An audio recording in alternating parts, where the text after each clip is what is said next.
말라 말씀하시오니 저희들이 의지했던 모든 것들 다 내려놓고 오직 하나님 한 분만을 의지하며 바라며 예배하는 이 시간 되게 하시고 이 예배를 기쁨으로 받아주시고 홀로 영광 거두어 주시옵소서.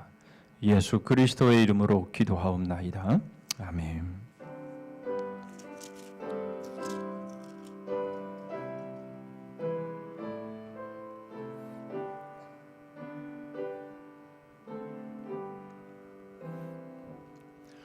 긴 영광 중에 계신지 나 찬송합니다. 영원히 계신 주 이름 나 찬송합니다. 한없이 크신 능력을 나 찬송합니다. 참되고 미쁜 그 언약 나 찬송합니다. 온 천지 창조하시던 그 말씀이 미속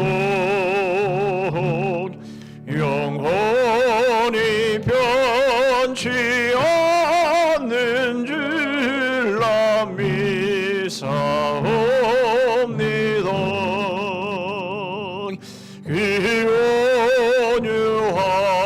온유하신 줌성 날 불러주시고 그 품에 품어 주시니 나 찬송합니다.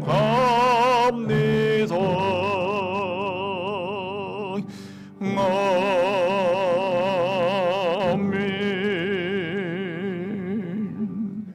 교동본 64번 시편 148편을 교독하십니다. 할렐루야. 하늘에서 여호와를 찬양하며 높은 데서 그를 찬양할지어다.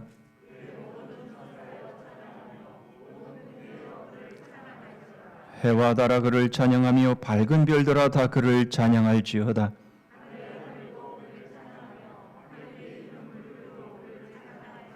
그것들이 여호와의 이름을 찬양함은 그가 명령하심으로 지음을 받았음이로다.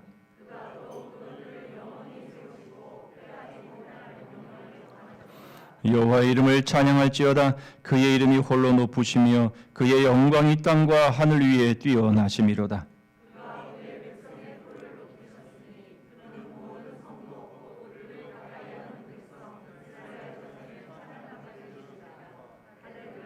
아멘.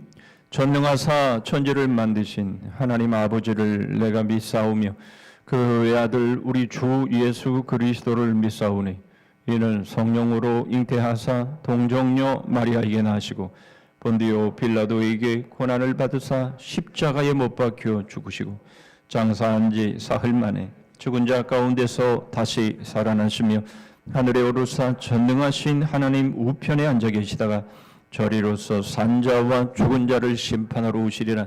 성령을 믿사오며 거룩한 공예와 성도가 서로 교통하는 것과 죄를 사하여 주시는 것과 몸이 다시 사는 것과 영원히 사는 것을 믿사옵나이다. 아멘.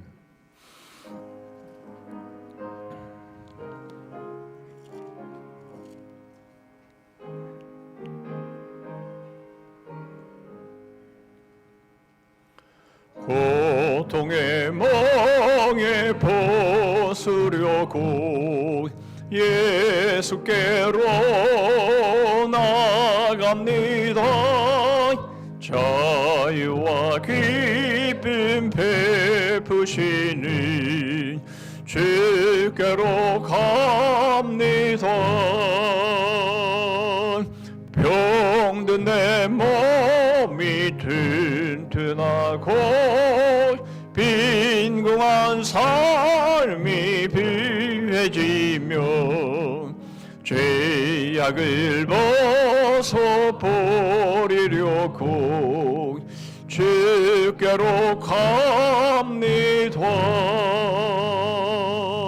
낭패와 실망 당한 뒤에 예수께로 나갑니다. 십자가 인내 받으려고 주께로 갑니다. 슬프던 마음 위로받고 이 생의 풍파 잔잔하며 영광의 찬송 부르려고 주께로 갑니다. 교만한 마음을 내버리고 예수께로 나갑니다. 복되신 말씀 따르려고 주께로 갑니다. 실망한 이 몸 힘을 얻고 예수의 크신 사랑받아 하늘의 기쁨 맛보려고 주께로 갑니다. 지금의 길을 벗어나서 예수께로 나갑니다.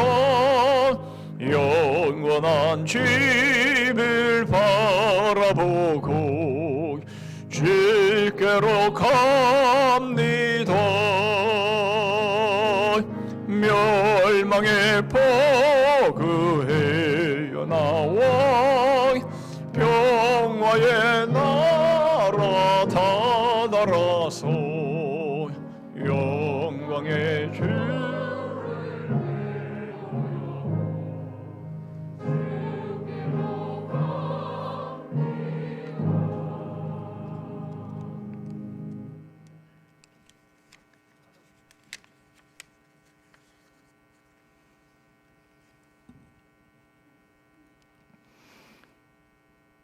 여호와는 마음이 상한 자를 가까이 하시고 충심으로 통회하는 자를 구원하시는도다. 아멘. 생명이 되시며 소망이 되시는 하나님 아버지, 온 나라가 코로나 팬데믹으로 힘겹고 지루한 싸움을 계속하고 있습니다. 설상가상 지금까지 겪어보지 못한 확진자의 증가로 앞날에 대한 소외감을 호소하는 사람들이 늘어만 갑니다. 낙심하는 자에게 새 힘과 소망을 주시는 하나님 아버지, 세상이 소망을 잃어가는 이때 신령과 진정을 담은 예배를 드리기 위해 하나님 전에 저희들 모였습니다. 크신 은총과 소망으로 구원하여 주시고 백성 삼아 주셨음에도 돌아서면 반각하고 또다시 불순종을 반복하는 저희들의 죄를 고백하고 회개하오니 사랑의 아버지 하나님, 용서와 크신 사랑을 다시 한번 베풀어 주시옵소서. 고난 가운데도 거룩하고 복된 주의를 사모하여 나아온 저희들이 위기의 시간을 넘어서서 기쁨과 환희의 삶을 다시 살아갈 수 있도록 인도하여 주시기를 간절히 바라옵고 나옵나이다. 여러 가지 형편과 사정으로 이 자리에 함께하지 못하고 영상으로 예배드리는 주의 권속들이 있습니다.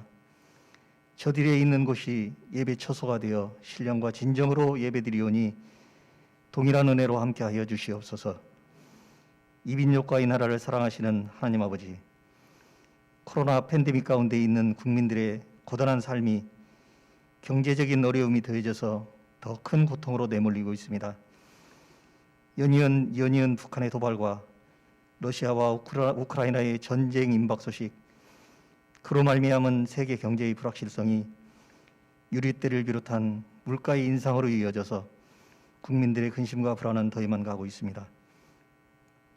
정부와 국회, 사회단체들이 하나가 되지 못하고 각기 제 이권을 위한 목소리만 높이고 나라를 살리겠다고 국민을 행복하게 하겠다고 대선에 나선 사람들은 국민들을 두 갈래, 세 갈래로 나누고 분열시켜서 제 입속만 챙기고 있지 않은지 돌아봅니다.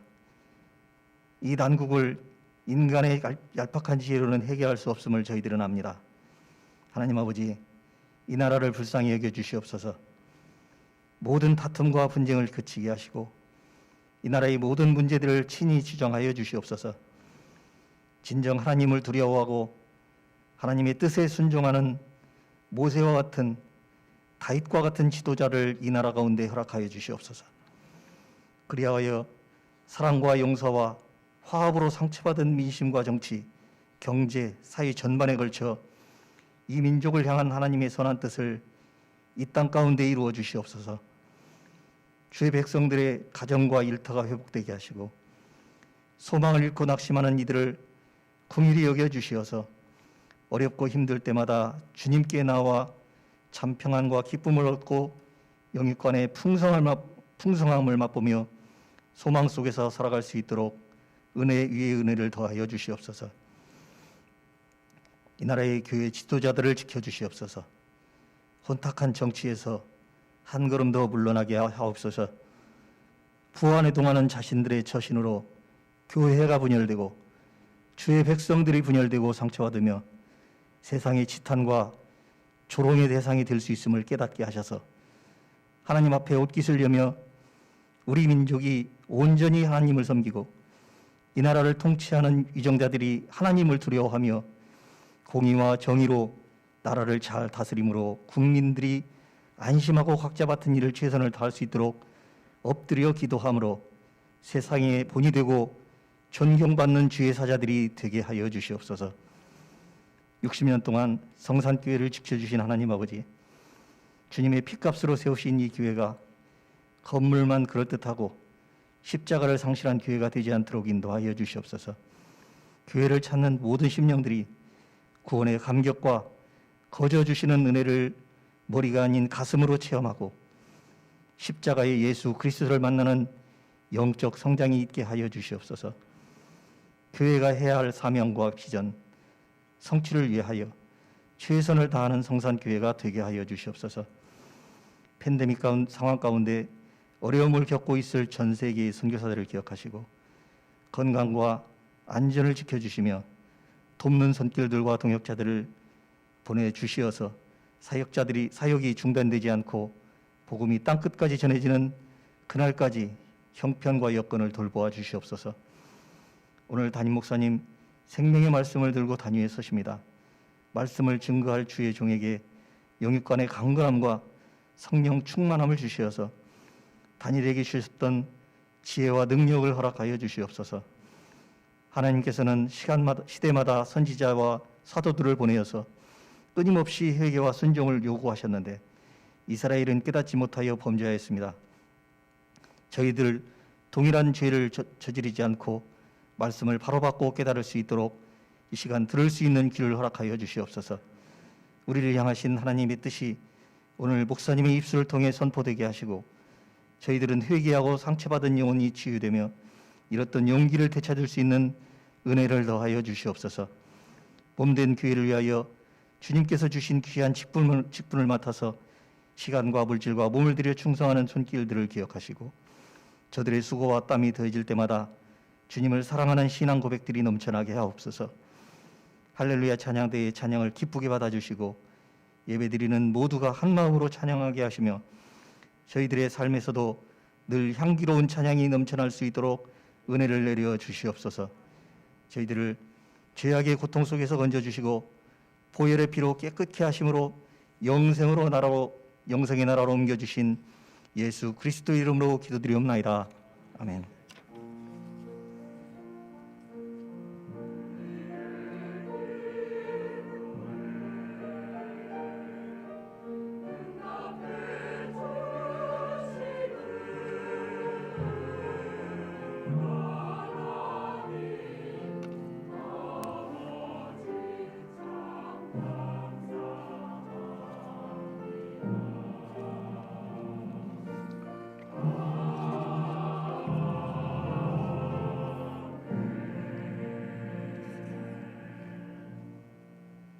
이 시간 우리에게 주시는 하나님의 말씀은 구약성경 시편 74편이 되겠습니다.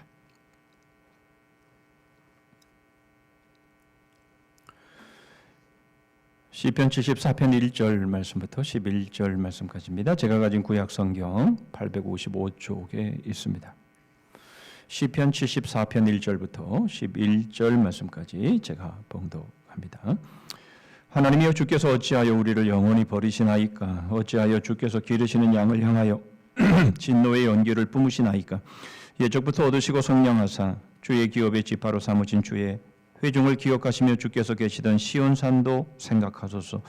영구히 파멸된 곳을 향하여 주의 발을 옮겨 놓으소서. 원수가 성소에서 모든 악을 행하였나이다. 주의 대적이 주의 회중 가운데에서 떠들며 자기들의 깃발을 세워 표적으로 삼았으니 그들은 마치 도끼를 들어 삼림을 베는 사람 같으니 이제 그들이 도끼와 철퇴로 성소의 모든 조각품을 쳐서 부수고 주의 성소를 불사르며 주의 이름이 계신 곳을 더럽혀 땅에 엎었나이다.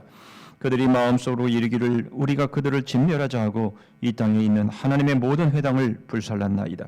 우리의 표적은 보이지 아니하며 선지자도 더 이상 없으며 이런 일이 얼마나 오래는지 우리 중에 아는 자도 없나이다. 하나님이여, 대적이 언제까지 비방하겠으며 원수가 주의 이름을 영원히 능욕하리이까? 주께서 어찌하여 주의 손 곧 주의 오른손을 거두시니이까?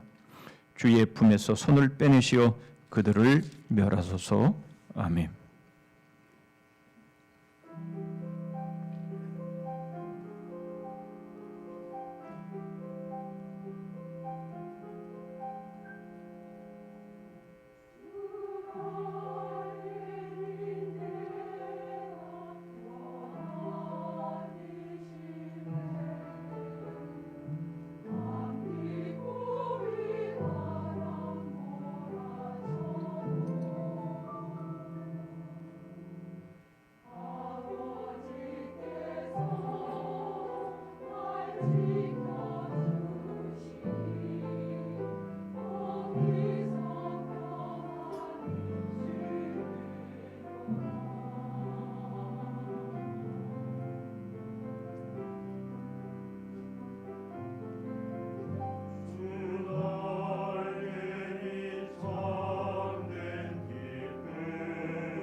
주 날개 밑에서만이 저희의 영원한 안식이 있음을 믿습니다. 이 세상에 험악한 파고가 저희들을 밀어닥칠 때에 하나님 저희들의 마음이 이 세상에 그 어떤 안전한 곳에 있지 않게 하시고 오직 주의 날개 바로 그것에 저희의 시선이 머물게 하여 주시옵소서. 베풀어 주신 주의 은혜와 사랑에 감사해서 이 시간 저희 마음을 물질에 담아 하나님 앞에 올립니다. 모든 것이 하나님의 것이며 하나님의 것으로 저희들에게 맡겨주셨음을 고백하여 수배 11조를 드립니다. 여러 감사의 제목으로 하나님 앞에 나아갑니다. 저희들의 감사가 더 풍성해질 수 있게 하시고 더 깊어지게 하여 주시옵소서. 교회에 맡겨주신 비전과 사명 감당하기를 소원하여 작정한 것 드립니다. 교회 안팎으로 소외되고 가난한 이들을 향해서 주의 사랑을 나누기를 소원하여 물질을 주의 손에 맡깁니다. 저희가 잘 알지 못하는 그래서 소외되고 있는 이들이 있다면 주님 어떤 경로를 통해서건 보여주시고 가르쳐 주셔서 저들에게 주의 사랑을 전하며 그 영혼을 구원하는 귀한 역사들이 몸된 교회를 통해서 많이 일어나게 하여 주시옵소서. 여러 각종 항목의 헌금으로 하나님 앞에 나아갑니다. 주님 받아주시고 그 중심에 그 손길에 열매가 충만하도록 복의 복을 은혜 위에 은혜를 더하여 주시옵소서. 지난 한 주간도 주의 몸된 교회를 위해서 수고의 땀 기도의 눈물 희생의 피를 흘린 섬김들을 위로하시고 주신 말씀을 통해 큰 힘과 감동과 또 치유와 회복이 있게 하여 주시고 더 놀라운 담대함과 또 도전을 통해서 더 열정적으로 목숨을 다하는 그날까지 저희들의 손과 발이 다 닳아 없어질 때까지 주의 복음을 위해 달려가는 복된 성도들 되게 하여 주시옵소서. 예수 그리스도의 이름으로 기도하옵나이다. 아멘. 가을이 깊어진 지리산 칠선계곡. 취재팀 눈앞에서 일순간 전혀 예기치 않은 광경이 펼쳐졌습니다. 깜찍한 모습의 다람쥐 한 마리가 자기 몸길이에 서너 배는 됨직한 뱀과 생사를 건 한판 싸움이 붙은 것입니다. 뱀의 승리로 싱겁게 끝나겠거니 했던 예상은 처음부터 빗나갔습니다. 독이 오른 듯 다람쥐가 몸통을 물어뜯자 뱀이 황급히 풀숲으로 도망칩니다. 끝까지 쫓아간 다람쥐가 앞발로 몸통을 누르고 다시 물어뜯습니다. 그 정도로는 분을 사귀지 못했는지 이번에는 아예 퇴로를 막고 닥치는 대로 뱀을 공격합니다. 뱀의 머리를 앞발로 잡고 물어뜯는 장면은 도토리나 까먹는 동료 속의 다람쥐와는 전혀 동떨어진 모습입니다. 다람쥐의 끈질긴 공격에 뱀은 결국 늘어지고 맙니다. 들고양이와 청설모가 많아짐에 따라서 다람쥐 영역을 다 뺏겼습니다. 오산지대에서 지금 생활하는데 거기는 먹이도 부족되고 또는 뱀에게 또 공격을 받습니다. 그러니까 마지막 영역을 지키기 위해서 다람쥐는 목숨을 내놓고 지금 공격하는 모습입니다. 청설모와 들고양이 등에게 보금자리를 빼앗기면서 해마다 다람쥐의 개체 수가 급격히 줄어들고 있습니다. 깊은 산속까지 내몰린 이들 다람쥐들은 종족 보존을 위해 이제 천적과도 맞서 마지막 사투를 벌이고 있습니다. MBC 뉴스 박종욱입니다. 누가 봐도 상대가 되지 않을 것 같은데 다람쥐가 뱀을 죽이는 그런 모습들을 우리에게 충격적인 모습으로 다가오지요. 이런 모습들은 과연 영원한 강자가 있나? 영원한 승자는 과연 존재하나? 라는 생각을 하게 하지요. 우리가 동물의 왕국을 유심히 들여다보면 밀림의 왕자 라이언 킹 사자나 또는 정글의 왕자 호랑이 바로 그들도 결국 자기들이 원하는 대로 다 사냥에 성공하고 그래서 늘 배불러서 그렇게 만족하며 살아가는 것이 아니다라는 것을 우리는 알게 됩니다. 전문가들에 의하면 호랑이의 사냥의 성공률은 10% 정도밖에 되지 않는다 그렇게 말을 하죠. 과연 영원한 승자는 존재할까 하는 것을 생각해 보게 하는 그런 모습들입니다. 이것은 우리 인간 세상에서도 마찬가지이죠. 하늘을 나는 새도 떨어뜨릴 수 있다라는 그런 새도, 그런 권세가들도 결국 얼마 지나지 않아서 결국 나이가 들고 시간이 흐를수록 그 위세는 꺾이고 초라한 모습으로 또 심지어는 추한 모습으로 전락해버리는 그런 모습들을 우리는 보는 겁니다. 세월 앞에 장사 없다라는 말이 꼭 해당되어지는 모습들이죠. 이제 동계올림픽이 오늘로 폐막을 합니다. 평창에서 우승하고 금메달을 목에 건 사람들이 또 이번 올림픽의 4년 뒤에도 금메달을 목에 거는 이러한 사람들은 거의 없죠. 우리 쇼트트랙의 최민정 선수는 그러했지만은 그런 사람들은 사실은 그렇게 많지 않습니다. 세월이 지나가면서 결국 힘이 빠지게 되고 아무리 열심히 운동하고 노력한다 할지라도 그러나 결국 힘을 잃어버려서 자기의 기록을 결국 낼 수 없는 그런 상황에 놓이게 되는 것들을 우리는 보는 것이죠. 그렇다면 과연 영원한 승자는 불가능할까 하는 의문을 우리는 갖게 됩니다. 이것은 우리의 신앙 세계에서도 마찬가지인 것 같습니다. 하나님은 다시 말하면 신은 무소불능하다라고 믿죠. 그래서 사람들은 신을 찾게 되고 신께 도움을 요청합니다. 그런데 과연 사람들이 찾는 신은 영원한 승자일까 하는 것이죠. 이 신은 세월 앞에 결국 장사 없다라는 말, 바로 이러한 것에는 해당되지 않는 영원한 승자로 남는 존재인가 하는 것이죠. 다른 종교의 신은 차치하고 오늘 우리가 믿는 하나님은 과연 영원한 승자실까라고 하는 것을 우리는 좀 생각해 보려고 합니다. 답은 예스겠죠. 당연히 예수님은 하나님은 영원한 승자다라고 말할 수 있을지 모르나 그러나 그렇지 않다라는 겁니다. 그렇다면 영원한 승자는 과연 누구인가 하는 것을 오늘 말씀을 통해 생각해 보려고 합니다.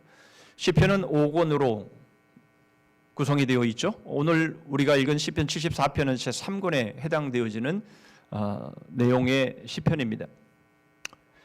이 3권의 내용은 상당히 암울합니다. 어둡습니다.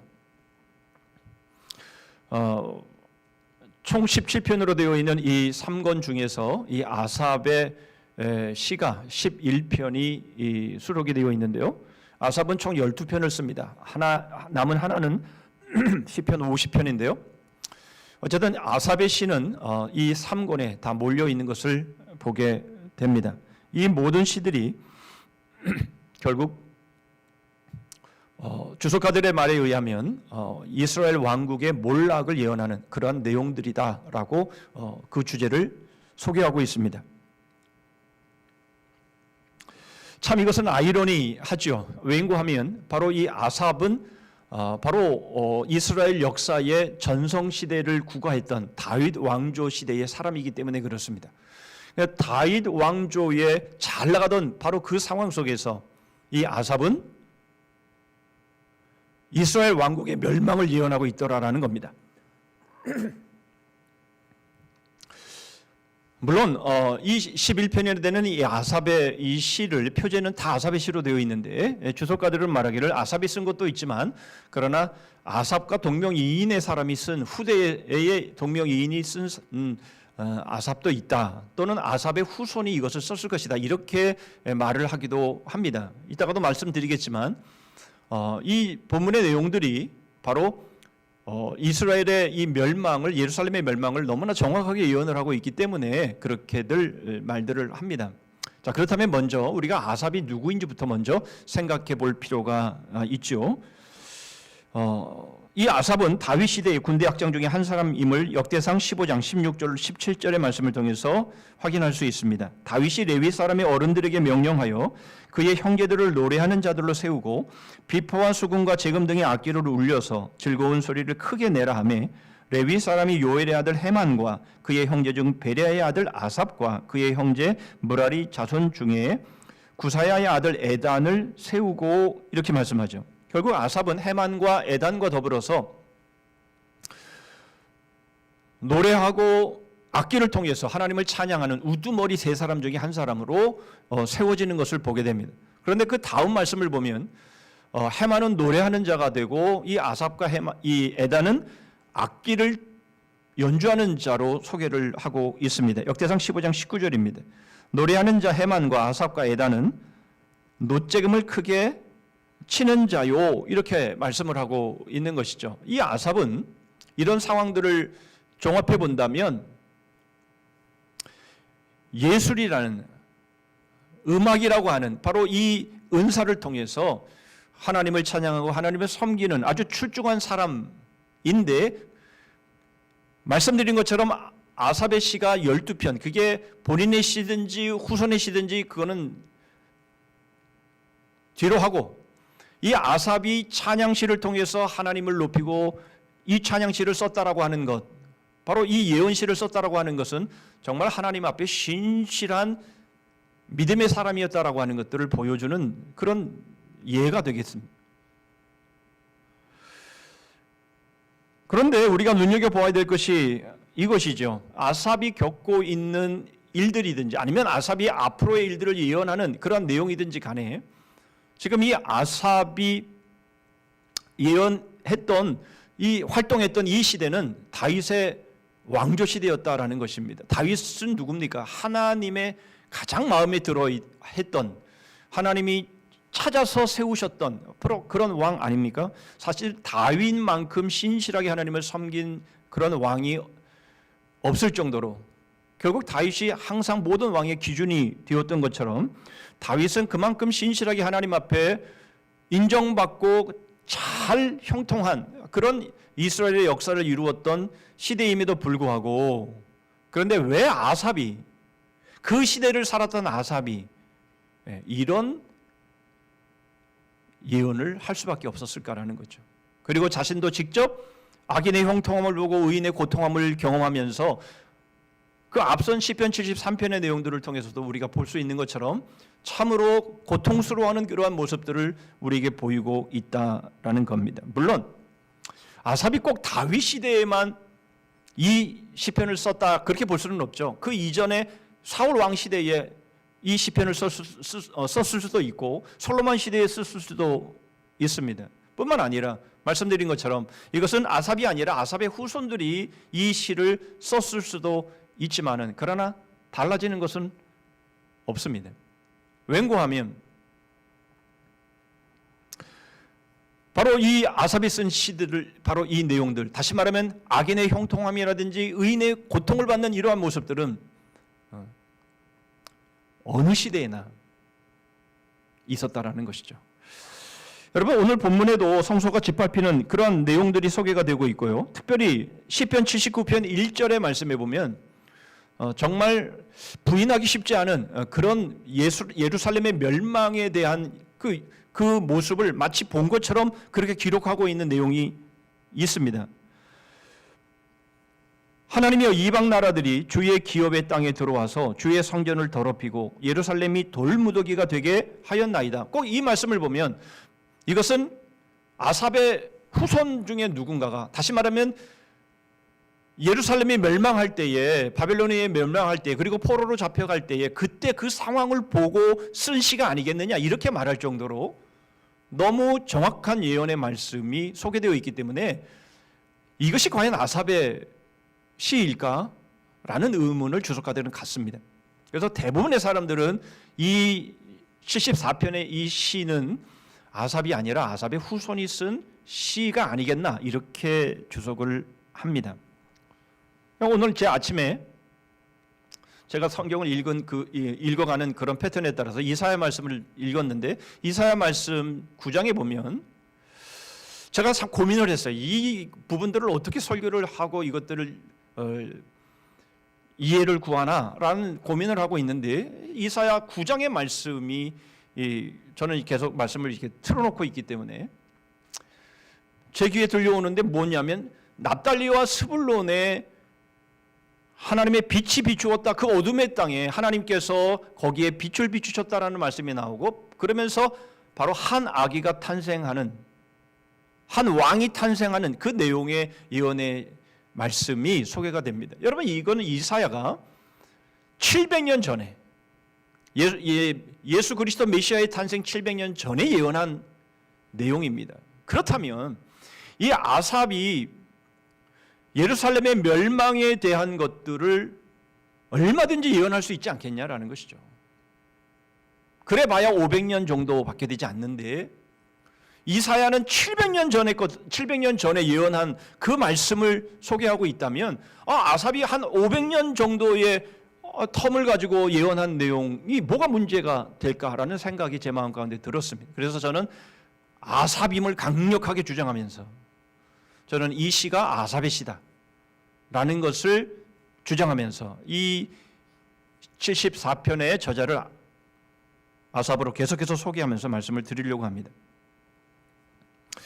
여러분, 중요한 건 이겁니다. 선한 왕이건 악한 왕이건 상관없이 악인의 형통함과 의인의 고통은 인생의 아주 중요한 주제 중에 하나다라는 겁니다. 그런 의미에서 오늘 이 시편, 특별히 이스라엘 왕국의 멸망을 예언하는 이 암울하고 어두운 바로 이 시편의 내용들이 바로 오늘 우리들의 주제인 것이며, 바로 오늘 이 시편은 우리에게도 바로 적용되어지는 말씀이다라는 겁니다. 악인의 형통함과 의인의 고통을 통해서 우리는 영원한 승자가 가능한지, 그가 누군지, 그 과정은 무엇이며 어떻게 가능한지 하는 것을 살펴보려고 합니다. 먼저 영원한 승자는 누구이며 그것이 정말 가능한가 하는 것을 1절의 말씀을 통해서 살펴보시죠. 하나님이여, 주께서 어찌하여 우리를 영원히 버리시나이까?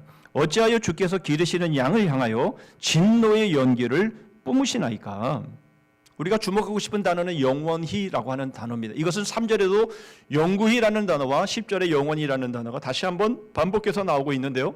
이 영원히라고 하는 단어, 오늘 찬양 때도 영원히, 얼마나 좋았는지 모릅니다. 영원히, 우리가 주의 날개 가운데서 우리가 안식을 누릴 수 있는 그 영원히라고 하는 이 단어, 여러분, 이것이 사실 오늘 설교의 가장 중요한 주제의 단어가 되겠습니다. 여러분, 물론 이 영원히 우리를 버리십니까? 라고 하는 이 표현은 자신들이 겪고 있는 이 고통이 너무나 크고 그리고 앞이 보이지 않기 때문에 그래서 영원이라는 단어를 쓸 수도 있습니다.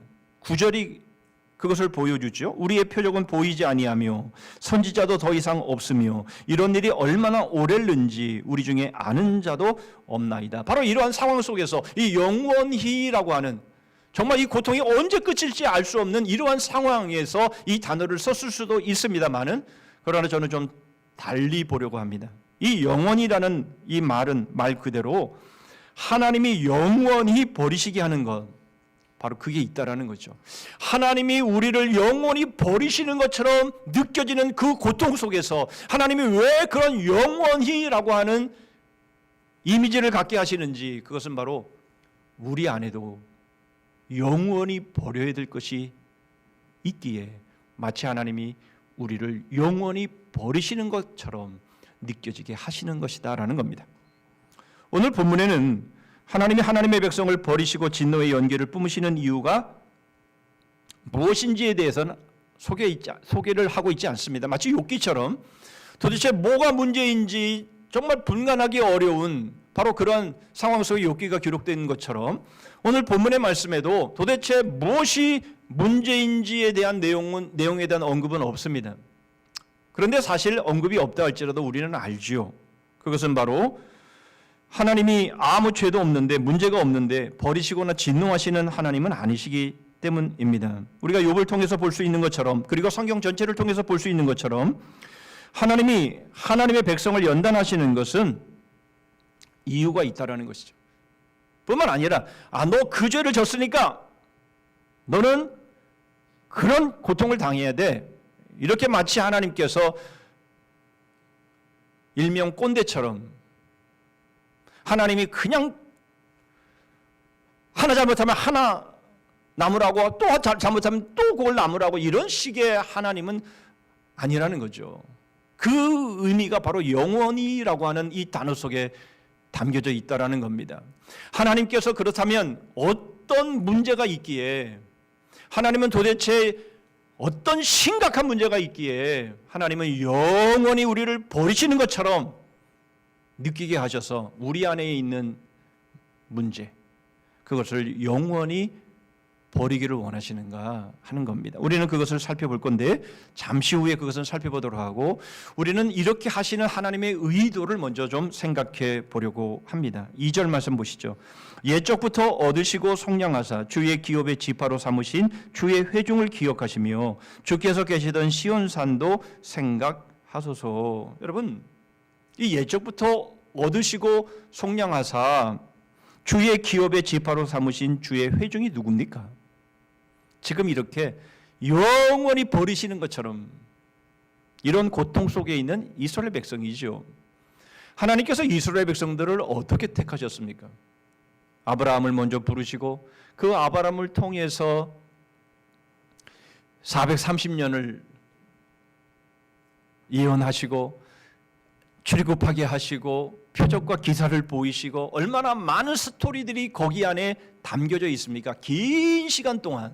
그리고 많은 표적과 역사를 통해서 하나님께서 이스라엘에게 쏟으신 그 엄청난 시간과 그 모든 그 공, 흔한 말로 정말 주님이 공들여서 이스라엘 백성들을 세우신 것 아닙니까? 여러분, 그런데 하나님께서 이스라엘을 영영히 버리신다라고 하는 것, 여러분, 이것은 말이 되지를 않는 겁니다. 결국 이스라엘의 실패, 하나님이 모든 공을 들이시면서 세우셨던 그 이스라엘이 이렇게 영영히 버려진다면 여러분, 이것은 이스라엘만 영영히 버려지는 것이 아니라 이것은 하나님의 실패이기도 하기 때문에 그런 것이죠. 말이 안 되는 겁니다.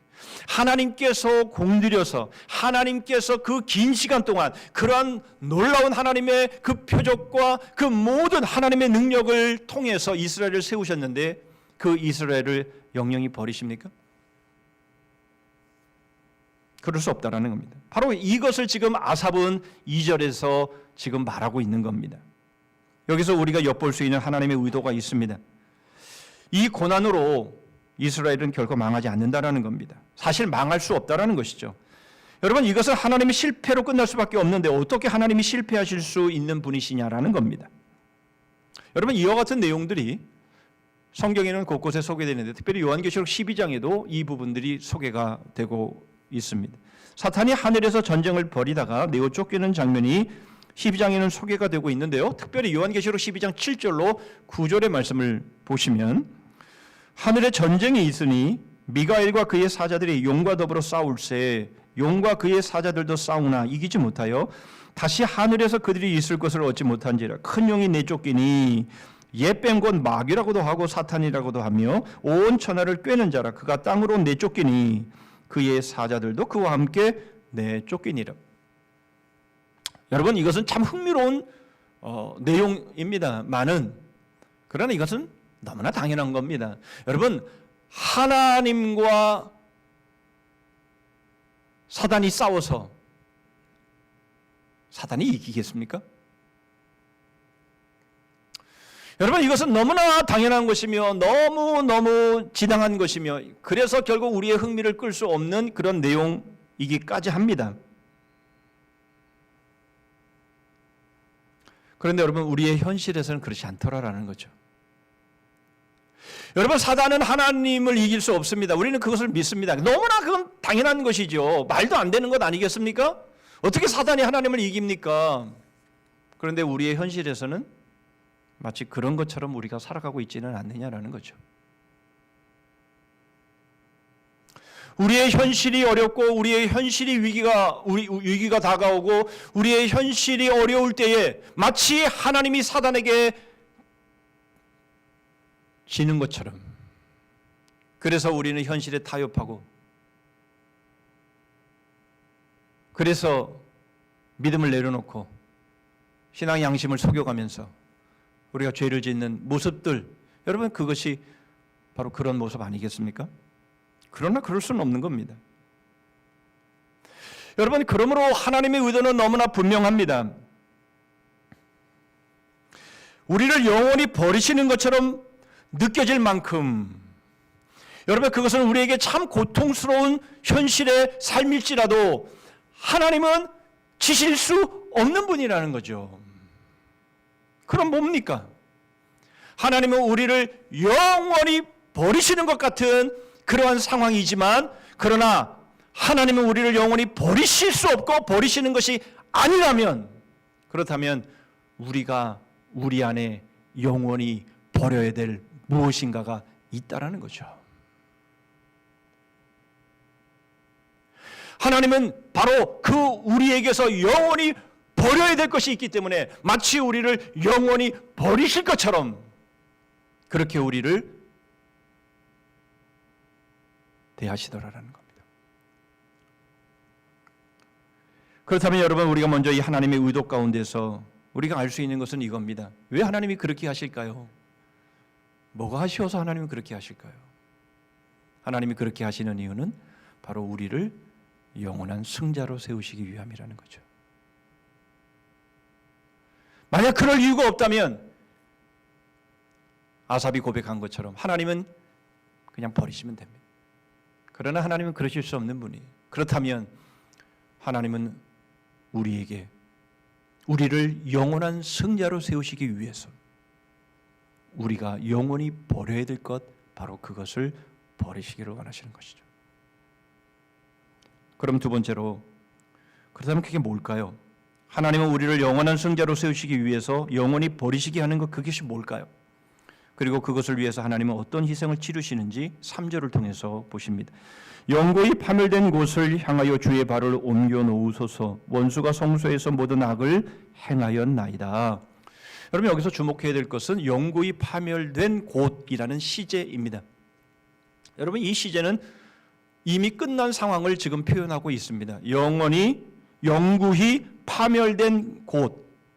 그런데 여러분, 놀랍게도 여기가 어디입니까? 이어지는 말씀을 보면 거기가 바로 성소다, 이렇게 말씀하고 있습니다. 원수가 성소에서 모든 악을 행하였는데 그 구체적인 모습들이 6절과 7절에 이렇게 소개됩니다. 이제 그들이 도끼와 철퇴로 성소의 모든 조각품을 쳐서 부수고 주의 성소를 불사르며 주의 이름이 계신 것을 더럽혀 땅에 엎었나이다.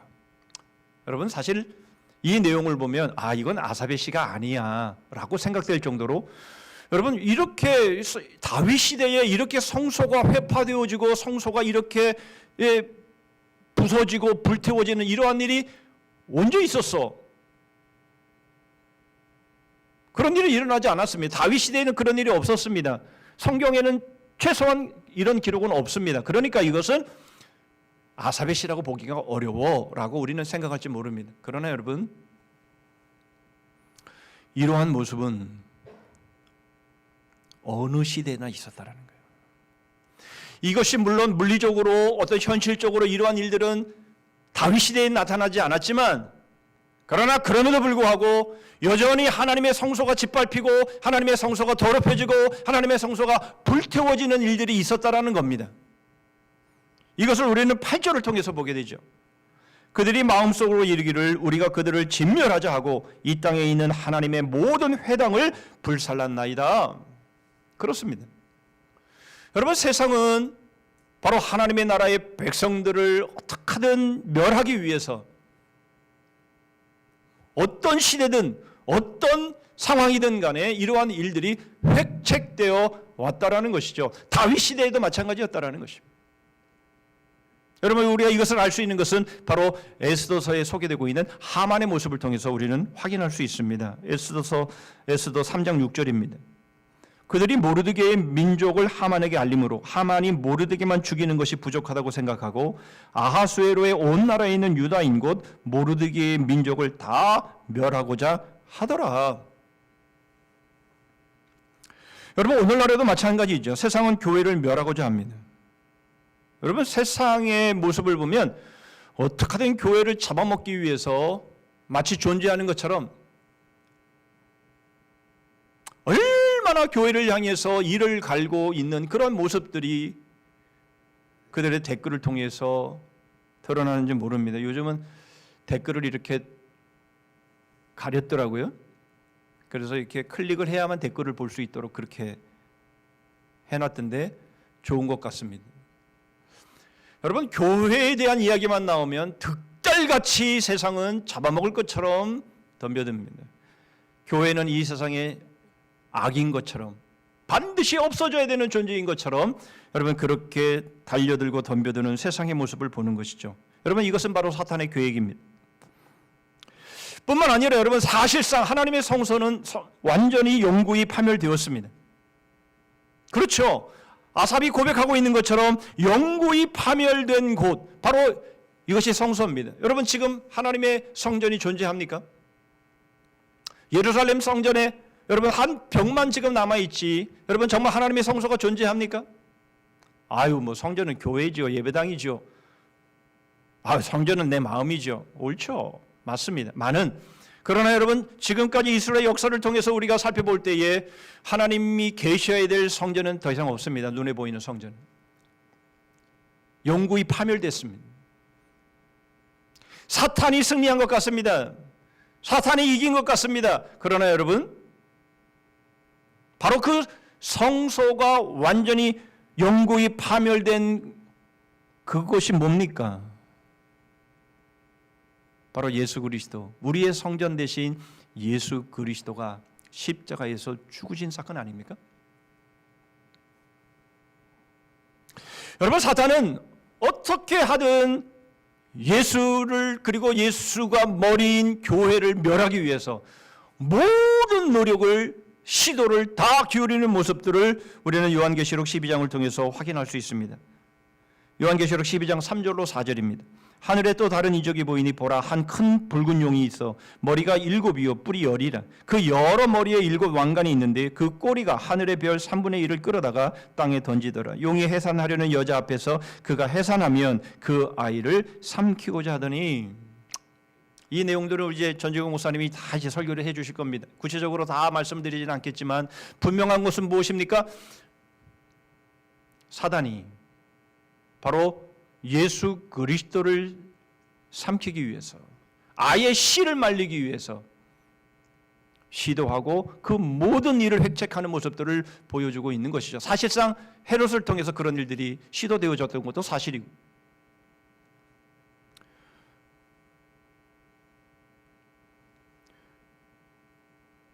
그 도모는 성공한 것처럼 보입니다. 언제입니까? 예수 그리스도가 십자가에서 죽으신 바로 그 사건이죠.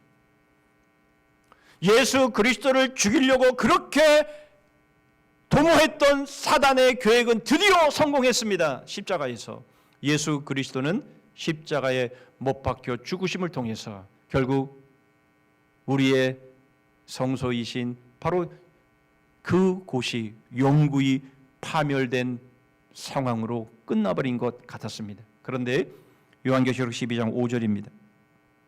여자가 아들을 낳으니 이는 장차 철장으로 만국을 다스릴 남자라. 그 아이를 하나님 앞과 그 보좌 앞으로 올려가더라. 예수 그리스도를 십자가에 못 박았습니다. 그러나 예수 그리스도는 부활하셨어. 승귀하시고, 그 결과가 무엇입니까? 요한계시록 12장 10절입니다. 내가 또 들으니 하늘에 큰 음성이 있어 이르되 이제 우리 하나님의 구원과 능력과 나라와 또 그의 그리스도의 권세가 나타났으니 우리 형제들을 참소하던 자 곧 우리 하나님 앞에서 밤낮 참소하던 자가 쫓겨났고 그랬습니다. 여러분 사단은 욥기에서도 우리가 볼 수 있는 것처럼 욥을 참소하고 하나님의 백성들을 참소합니다. 그래서 하나님의 회의에도 참석해서 누구는 이렇고 누구는 이런 죄를 졌고 계속해서 참소를 하는 것이죠. 그런데 여러분 드디어 그 참소하던 사단이 하늘에서 쫓겨납니다. 왜요? 참소하던 근거가 이제는 사라져버렸기 때문입니다. 예수 그리스도가 십자가에서 대속의 죽음을 죽으시면서 우리의 죄에 대한 모든 그 대가를 지불하시면서 우리를 참소하던, 우리의 죄의 문제로 인해서 참소하던 바로 그 근거를 우리 주님이 십자가에서 깨끗이 도말해 주셨기 때문인 거죠. 사단은 더 이상 우리를 참소할 수 없습니다. 예수 그리스도의 그 대속의 죽으심으로 인해서 바로 이제 우리는 영원한 승자가 되는 위치에 서게 된 겁니다. 여러분 하나님은 영원한 승자이십니다. 하나님은 실패하실 수 없는 영원한 승자이십니다. 그런데 하나님은 그 영원한 승자이심을 내려놓으셨습니다. 언제입니까? 성소가 회파될 때, 하나님이 계신 곳이 회파될 때. 그런 일이 어떻게 있을 수 있습니까? 여러분, 하나님의 성전이 어떻게 회파될 수 있습니까?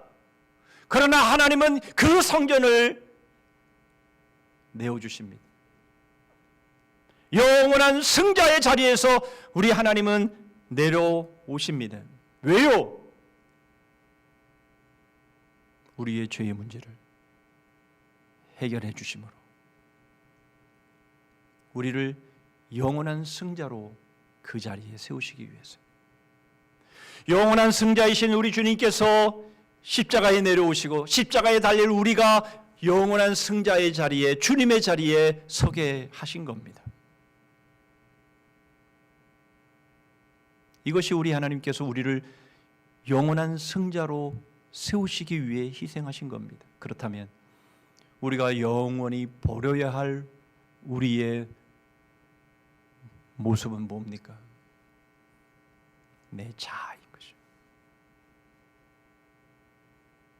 여러분, 우리가 나의 자아를 드러낼 때에, 나의 오름을 드러낼 때에, 나의 우월함을 드러낼 때에, 여러분, 우리는 수많은 죄를 졌고, 우리는 그 결과 하나님의 성소가 회파되어지는 바로 그러한 일들을 우리는 양산해 낸 거죠.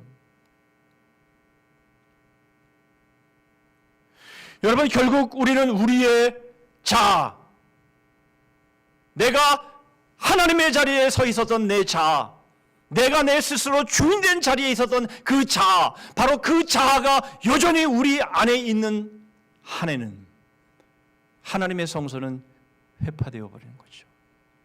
예수 그리스도가 바로 우리들의 삶의 주인된 자리에 서지 않으신다면 우리는 주인된 행세를 하게 될 것이며, 우리는 수없이 많은 죄들을 양산하게 될 것이며, 우리는 또 거룩하신 우리 주님의 영광을 더럽히게 될 겁니다.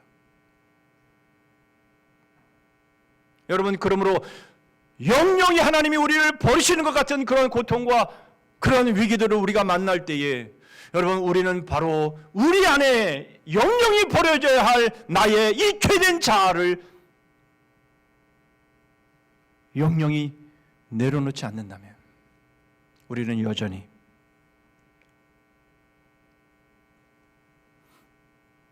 성전을 회파하는 바로 그 모습으로 살아가는 것이 되는 것이죠. 십자가에서 죽으신 주님이 내 자아의 주인으로 좌정하시는 그 순간, 바로 그것이 우리가 영원한 승자로 세워지는 바로 유일한 길임을 우리에게 말씀하고 있는 겁니다. 여러분, 우리는 예수 그리스도를 구주로 섬기며 우리의 주로 영접했다라고 하면서도 여전히 우리는 주인 행세하면서 여전히 나의 잘남과 나의 욕심과 나의 어떠한 비전과 나의 어떠한 성공을 이루기 위해서 우리가 그렇게 달려가는 한, 여러분, 우리는 결코 영원한 승자가 될 수 없습니다. 자, 그렇다면 이제 어떻게 영원한 승자로 나아갈 수 있는지 우리는 11절 말씀을 통해서 보시죠.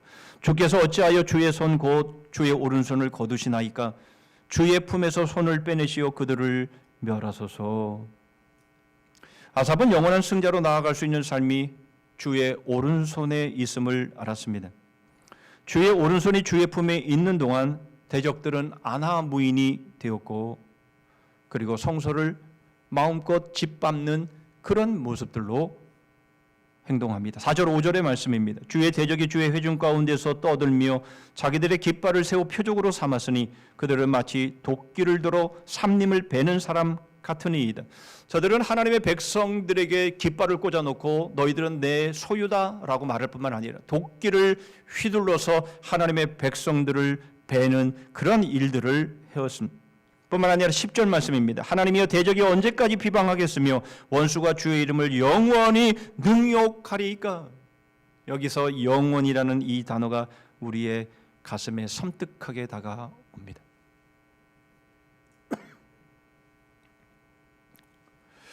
여러분, 우리가 이 모습 속에서 놓쳐서는 안 될 것이 있습니다. 그것은 바로 하나님은 하나님의 오른손을 품에 놓고 계시고 있는 것입니다. 하나님은 왜 하나님의 오른손을 하나님의 품에 놓고 계십니까? 말씀드린 것처럼 그것은 바로 우리에게 영원히 제거되어야 하는 것, 바로 그것 때문입니다. 하나님은 그것을 위해서 우리를 대적의 손에 맡기시는 거죠. 우리는 여기서 두 가지를 생각해 볼 수 있습니다.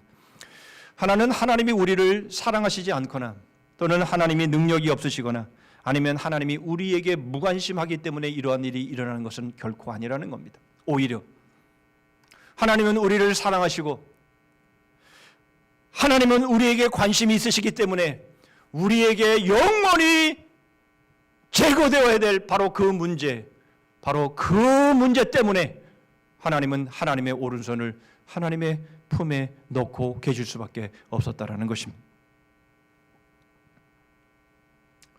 여러분, 우리는 현실적으로 정말 안타깝고 그리고 어떻게 이런 일이 일어날 수 있는가 기가 막힌 탄식을 쏟아내는 그런 상황들을 우리는 맞이합니다. 다 끝나버린 것 같습니다. 하나님은 안 계신 것 같습니다. 이러한 고통과 이러한 위기 속에서 여러분, 우리가 바라봐야 될 것은 하나님의 오른손은 하나님의 품에 지금 넣어져 있다라는 것이죠. 무슨 말입니까? 하나님은 다 보고 계시고 다 알고 계시지만 아직 하나님의 역사는 시작하시지 않았다라는 겁니다. 또 하나 우리가 기억해야 될 것은 이 과정을 통해서 우리의 자아에 우리 주님을 영원히 모실 수 있도록 하신다라는 겁니다. 여러분, 우리 안에는 여전히 옛 자아가 있습니다.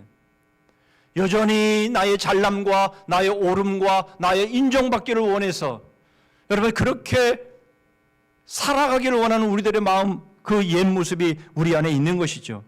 로마서 7장 22절로 24절의 말씀입니다. 내 속사람으로는 하나님의 법을 즐거워하되 내 지체 속에서 한 다른 법이 내 마음의 법과 싸워 내 지체 속에 있는 죄의 법으로 나를 사로잡는 것을 보는도다. 오호라, 나는 곤고한 사람이로다. 이 사망의 몸에서 누가 나를 건져내려.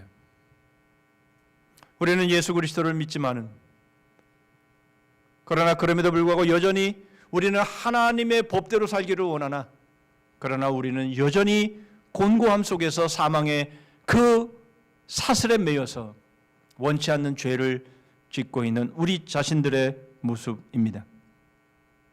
여러분, 바로 이러한 모습 때문에 우리에게 고통이 있는 것이죠. 이러한 모습 때문에 대적들이, 원수들이 바로 우리 위에 승자로 군림하는 것입니다. 여러분, 그러므로 우리는 고통이 처절할수록 아삽처럼 여러분 우리는 결국 하나님의 오른손을 주목하게 되는 거죠.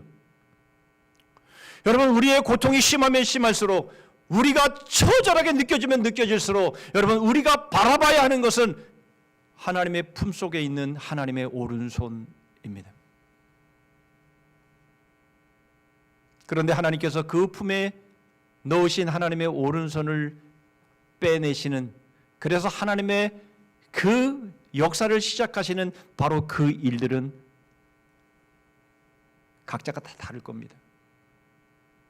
왜 그럴까요? 여전히 우리 안에 옛 자아가 도사리고 있다면, 여전히 영원한 승자의 자리에서 내려오셔서 우리를 영원한 승자로 세우시기 위해서 그 모든 희생을 치루어 주신 예수 그리스도의 바로 그 주인된 모습을 우리는 여전히 인정하지 않고 내가 여전히 옛 자아가 주인된 자리에 앉아 있는 동안에 여러분 우리에게 주어지는 고통은 결코 쉽사리 사라지지 않을 겁니다. 왜냐하면 그 옛 자아의 모습을 해결하시기 위해서 고통을 허락하셨기 때문에 그렇습니다. 어떤 고통 가운데 있습니까? 어떤 어려움 가운데 계십니까? 어떤 좌절과 낭만 가운데 있습니까? 하나님의 오른손을 보셔야 합니다. 하나님의 품속에 들어있는 하나님의 오른손을 보셔야 합니다. 하나님이 그 오른손을 품에서 빼시는 그 순간은 바로 우리의 옛자가 무너지고 또 무너지고 또 무너진 모습 속 바로 그때일 겁니다. 그러나 여러분, 한 가지 분명한 것이 있습니다. 바로 그것은 하나님은 반드시 품속에 있으신 하나님의 오른손을 빼실 때가 있다라는 겁니다. 그때가 언제입니까? 바로 그때가 우리를 영원한 승자로 세우시는 날입니다. 그들이 하나님의 백성을 도끼와 철퇴로 찍었지만 이제는 하나님의 백성들이 그들을 철정으로 다스릴 날이 반드시 올 것인데, 바로 그 날이 하나님이 그 품속에 넣으신 하나님의 오른손을 빼실 날이라는 거죠. 요한계시록 2장 26절로 27절입니다. 이기는 자와 끝까지 내 일을 지키는 그에게 만국을 다스리는 권세를 주리니 그가 철장을 가지고 그들을 다스려 질그릇 깨뜨리는 것과 같이 하리라. 나도 내 아버지께 받은 것이 그러하니라. 여러분, 영원한 승자는 모든 싸움에서 이기는 자가 아닙니다. 우리 하나님도 영원한 승자의 자리에서 내려오셨습니다. 여러분, 우리는 우리들의 삶 가운데서 얼마든지 질 수 있습니다. 또 얼마든지 우리의 연약함 때문에 죄도 지을 수 있습니다. 그러나 여러분, 반드시 이겨야 될 싸움이 있습니다. 이것은 져서는 안 되는 것이죠. 여러분, 이것은 반드시 이겨야 될 싸움. 거기서는 우리가 승자가 되어야 합니다. 여러분, 우리는 이 땅에서 실패할 수도 있고 이 땅에서 정말 무명한 사람으로 살아갈 수도 있습니다. 정말 우리는 오해도 받고 우리는 손가락질도 받고, 여러분, 이러한 모든 모습 속에서 여러분, 우리의 삶이 정말 아무것도 아닌 것처럼 그렇게 여겨지는 삶을 살 수도 있습니다. 괜찮습니다. 그러나 우리가 반드시 이겨야 될 싸움이 있습니다. 우리가 결코 져서는 안 되는 싸움이 있습니다. 그것은 바로 영원한 승자의 자리에서 내려오시면서까지 우리를 영원한 승자로 세우시기 위해서 우리의 자아에 찾아오신 바로 예수 그리스도입니다. 여러분, 예수 그리스도, 바로 그분을 나의 구주로, 나의 주인으로 영접하는 것, 이것만큼은 실패해서는 안 됩니다. 여러분, 우리의 삶 가운데 어떤 고통이, 어떤 고난이, 어떤 위기가 우리에게 주어진다 할지라도 괜찮습니다. 양보할 수 있습니다. 돈 양보할 수 있습니다. 출세 성공 양보할 수 있습니다. 좋은 환경 양보할 수 있습니다. 그러나 한 가지 반드시 이겨야 될 싸움은 나의 옛자아를 내려앉히고 바로 나의 자아의 자리에 예수 그리스도를 나의 주인으로, 왕으로 모시는 이 일만큼은 실패해서는 안 됩니다. 바로 그 일을 통해서만이 하나님이 우리를 영원한 승자로 세우실 것이기 때문에 그렇습니다. 여러분, 이번 동계올림픽이 폐막되면서 금메달을 목에 거는 선수들의 모습을 보셨을 겁니다. 부럽지 않던가요? 전혀 안 부럽다고요? 여러분, 우리는 사실 엄두도 내지 못하는 그런 모습들이지요, 많은. 그러나 여러분, 우리는 우리의 인생의 삶을 마친 이후에, 이 인생의 경주를 마친 다음에 우리가 주님 앞에 섰을 때 주님이 우리에게 걸어주시는 금메달은 바라봐야 합니다.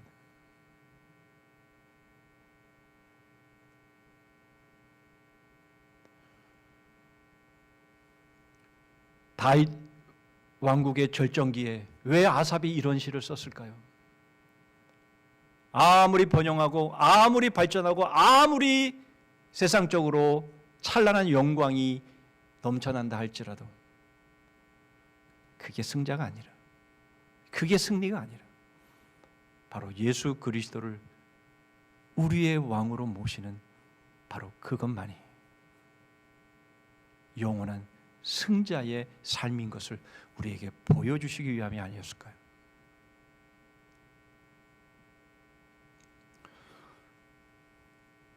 예수 그리스도, 바로 그분만이 우리의 소망이시며 그분만이 우리의 승리이시며 우리를 위해 영원한 승자의 자리를 내려놓으신 바로 그 주님을 우리의 주인으로 모시면서 영원한 승자로 살아가시는 우리 지체들 되시기를 주님의 이름으로 축복합니다.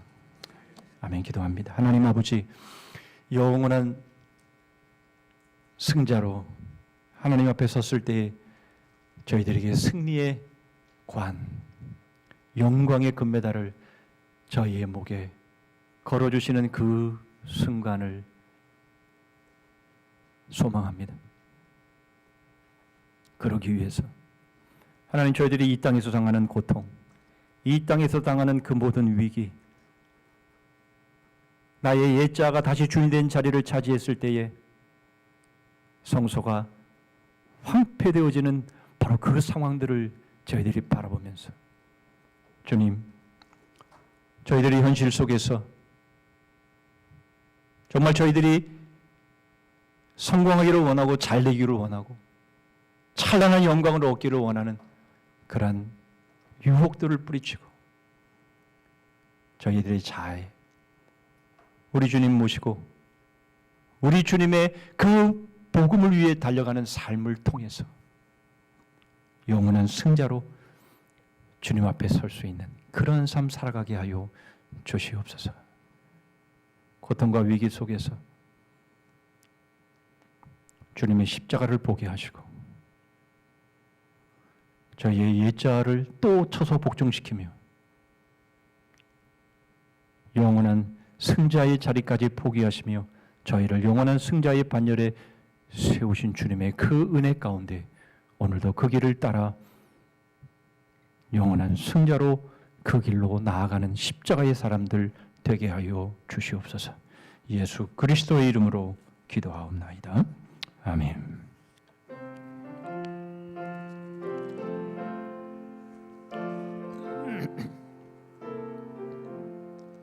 주님 찾아오셨네. 마시어 들이세. 가시관을 쓰셨네. 마시어 들이세. 우리 죄를 속하려 십자가를 지셨네. 받은 고난 그셔라. 마시어 들이세. 보라 성자 오셨네. 마시어 들이세. 영광 중에 계신 주 마시어 들이세. 헛된 교만 버리고 우리 구주 모시오. 영원 복락 누리세. 마시오 들이세. 겸손한 자 찾도다. 마시오 들이세. 하늘에서 부르네. 마시오 들이세. 좋은 자리 드리고 지시르네 그와세. 하늘나라 세우세. 마시오 들이세. 주여 내가 믿으니 오소서. 주여 환영하오니 오소서. 생명길로 이끄사 슬픔 위로하시고 진리 알게 하소서 소서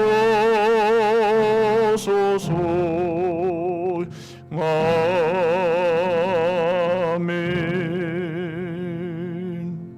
기도하십니다. 주께서 어찌하여 주의 손 곧 주의 오른손을 거두시나이까 주의 품에서 손을 빼내시어 그들을 멸하소서. 지금은 우리 구주 예수 그리스도의 은혜와 하나님 아버지의 다함이 없으신 사랑과 성령 하나님의 교통하심과 복주심과 끝까지 승리케 하심이 영원한 승자의 자리에서 내려오셔서 십자가에서 죽으시고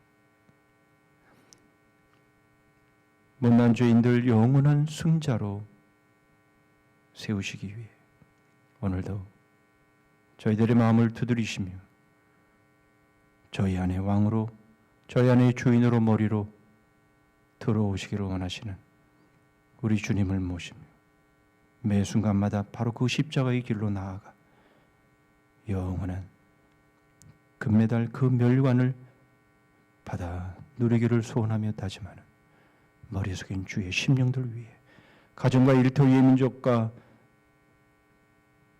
우리 성산교회 그리고 열방 위에 이제로부터 영원토록 함께 하실지어다. 아멘.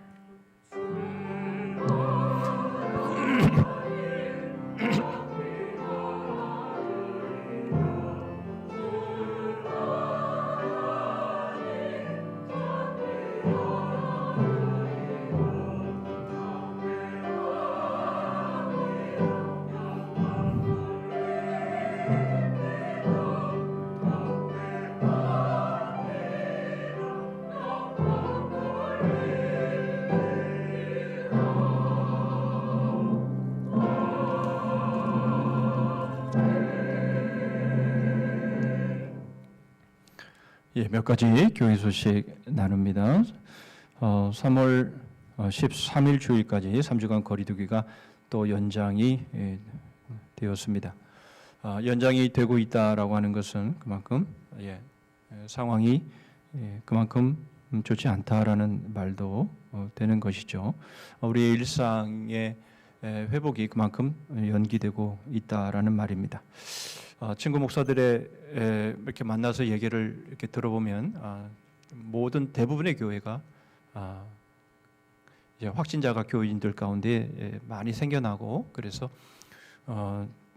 어려움을 겪고 있는 이야기들을 듣습니다. 저희 교회도 예외가 아니고요. 이런 모든 상황 속에서 우리가 신중하게 또 몸가짐을 잘 해야 되는 것 사실이지만 그렇다고 해서 주눅 들어서 우리가 우리의 신앙을 뒤로 하는 그런 일이 생기지 않도록 최선을 다해서 최선을 다했는데 안 되는 것은 어쩌겠습니까? 여러분 최선을 다해서 우리가 방역도 지키고 하지만 우리가 하나님 앞에 우리의 믿음 결코 조금도 뒤로 물러가지 아니하고 믿음으로 담대하게 죽으면 죽으리다라는 믿음의 결단을 가지고 우리의 믿음 생활을 해나갔으면 좋겠습니다. 이번 금요 돌아오는 금요 비전 기도회의 주간 부서는 삼여전도회입니다. 3, 4호로 매일 성경이 준비되어 있습니다. 신청하신 분들은 받아가시기를 바라고요. 매일 성경과 더불어서 광고 드릴 말씀 하나가 있는데요. 이제 복음터가 이제 3월, 4월이면 이제 시작을 해야 됩니다. 지금 상황에서는 조금 어려울 것 같고요. 조금 이제 상황을 봐서 우리가 복음터를 재개할 텐데 교재를 매일 성경 교재로 저희들이 하려고 합니다. 그래서 매일 성경의 허락을 받아서 출처를 밝히고 주보에 이 매일 성경 매주마다 교재가 있는데요. 그 성경 교재를 가지고 이제 우리 복음터를 하려고 합니다. 그래서 매일 성경으로 우리가 큐티하고 매일 새벽기도하고 금요 비전 기도회하고 주일 말씀도 듣고 그래서 또 이제는 복음터 성경 공부까지 매일 성경으로 이제 우리가 하려고 합니다. 그러니까 매일 성경은 꼭 우리 성산교회 교인이라면 꼭 가지고 다녀야 할 그런 필수품이라 생각을 하셔서 매일 성경 신청하지 않으신 분들 신청하시고요. 솔직히 여러분들이 그 매일 성경을 직접 사시면 뭐 10% 정도 할인을 받으실 수 있으세요. 예. 저희 교회도 10% 할인을 받고 있어요. 근데 그게 거스름돈이 어렵기 때문에 그렇게 못하는 것인데요. 그러나 그 돈은요, 10% 남은 거는요, 다시 다 헌금이 됩니다. 헌금으로 쓰이는 거니까 염려하지 마시고 각자가 사셔서 하실 수 있는 분들은 사시되, 그러나 번거롭고 자꾸 놓치게 되면 교회에 신청하시면 교회에서 준비가 되니까 여러분들 그런 마음으로 여러분들이 매일 성경은 성산교회 교인이라면 필수품이다, 선택사항 아니다, 이렇게 꼭 생각하셔서 매일 성경을 꼭 생활화하실 수 있도록 그렇게 해주시면 감사하겠습니다. 성선 아카데미가 이제 시작이 됩니다. 제자반, 사역반, 그리고 성장반, 이제 당분간은 줌을 통해서 이루어지겠지만 여러분 신청해 주시되 2월 27일 주일까지 신청해 주시기를 바라는데요. 우리 성장반 교재는 당신을 위한 미가, 이번엔 미가로 우리 조 목사님이 이제 말씀을 나누실 텐데요.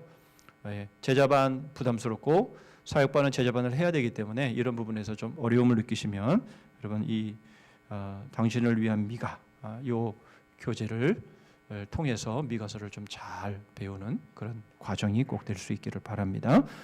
낮반이 어려우신 분들은 반반도 하시니까 우리 조 목사님이 그렇게 하시니까 여러분들이 기쁜 마음으로 동참해 주셔서 직장 다니시는 분들은 밤에 언제 요일이 좋을지 여러분 신청서 쓰셔서 내줘 주시면 거기에 맞춰서 해 주시니까 여러분들이 적극적으로 임해 주시면 감사하겠습니다. 나머지 부분들은 주보를 참고하시면 되겠고요. 우리 다 자리에서 일어서시겠습니다. 자, 우리 남성들이 연구표 하시죠. 시작. 나의 성산에서는 해함도 없겠고 상함도 없으리라. 하나님 사랑 주제 찬송합니다.